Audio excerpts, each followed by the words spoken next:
Hey everybody, this is Virus, and this is another Virus review. I'm pretty sure I've already done the review for Star Wars The Force Awakens. I'm 100% positive on that. Um, this is actually a review of the 7 of them combined. I just got done watching, I won't say just got done, but I just watched and finished the 7th Star Wars in the series.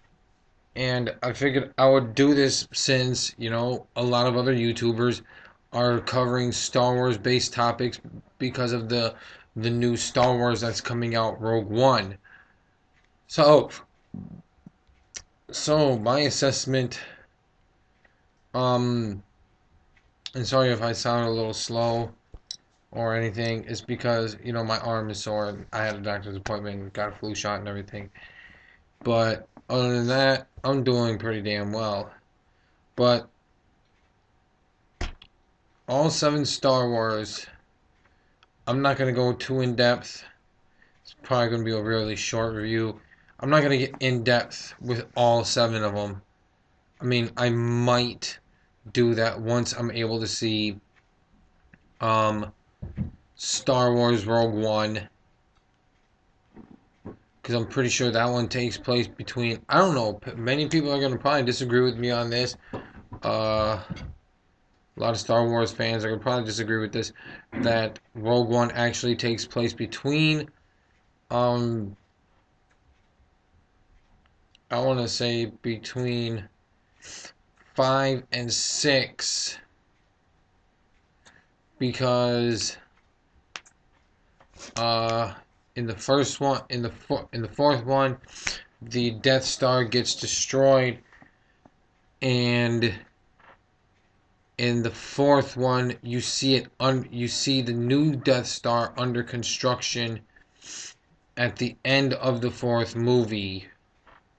No, at the end of the fifth movie, and then in the beginning of the sixth movie, you see that it's still practically under construction, but nobody knows that, but you don't find out till later on in the movie that it is actually fully functional, even though majority of that thing is uh,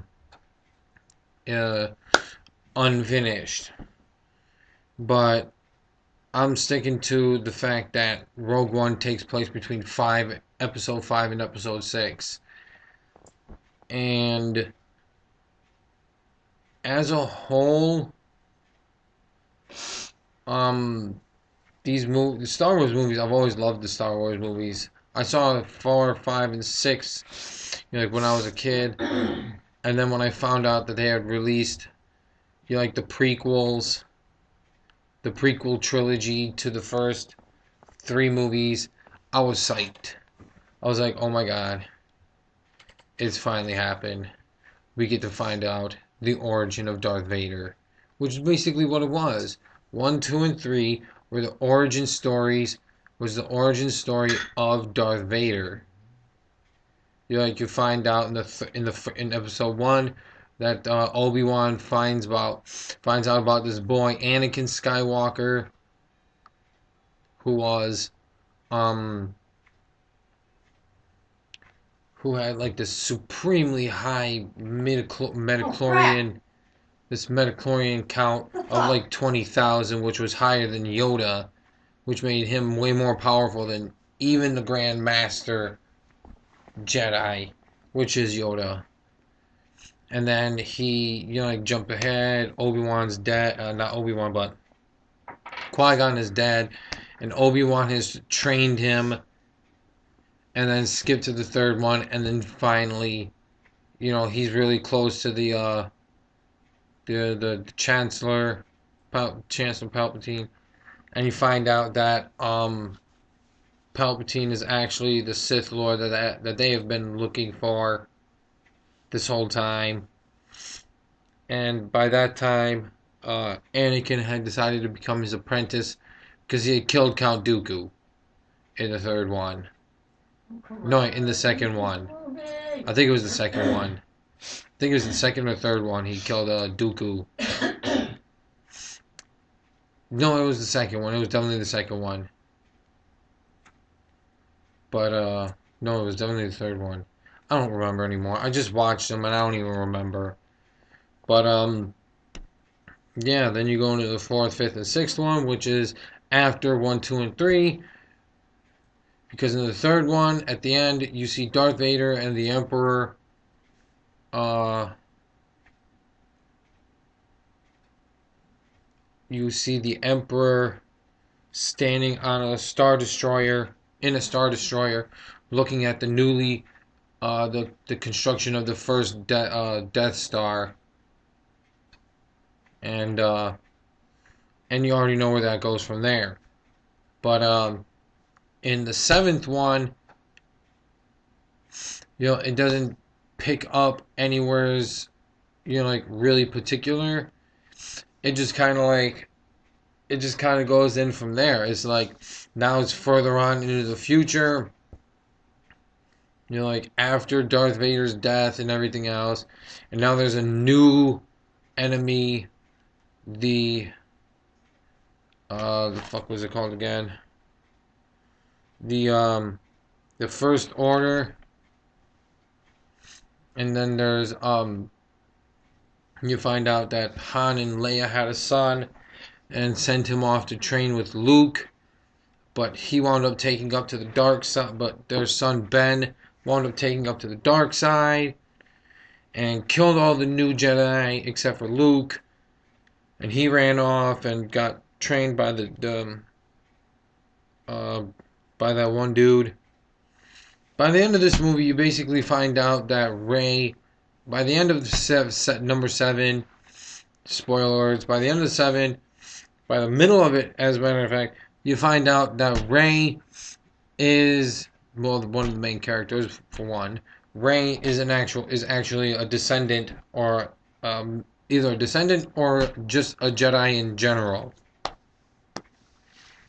because she's able to, hear voices coming from Luke's lightsaber, which was blue in this movie, even though we all know in 4, 5, and 6, his lightsaber was green, not blue. I don't know why they changed it to a blue lightsaber, but oh wow. But at the end of the movie, they complete the map to where Luke is located. Chewie takes, uh, you know, you know, Ben or Kylo Ren, kills his dad, Han Solo, and Chewie takes Rey to the location where, what the fuck, where where Luke is, where he has located the first Jedi temple, and they don't even exchange words. She practically just reaches into her knapsack bag and pulls out his lightsaber and is like, "Here you go. I got your lightsaber. You should take it back." Basically, like, I don't want this. I don't want anything to do with the Force.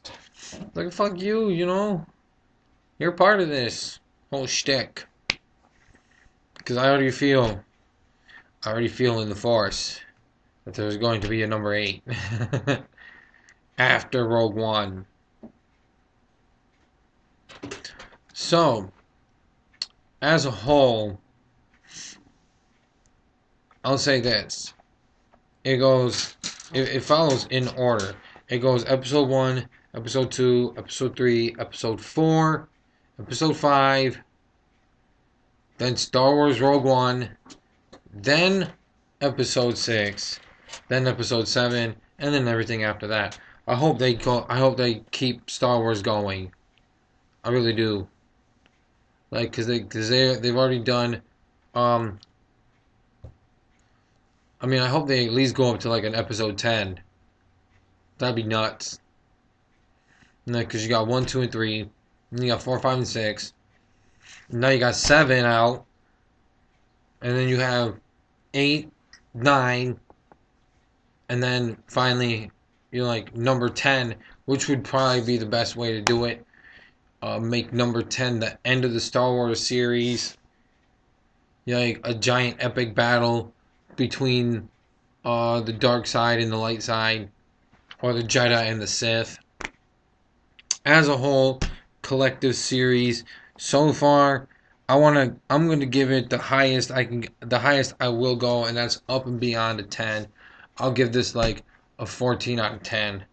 Because Star Wars, like I said, I grew up, I watched Star Wars. I've always loved Star Wars, and everything else. But obviously, I don't need to recommend it. If you are a nerd, or you're a geek, or you're a comic fan, or any of that, or if you're all three, fuck it. You've already seen these movies. I don't need to recommend them to you. But may the force be with you, and I will see y'all in my next review.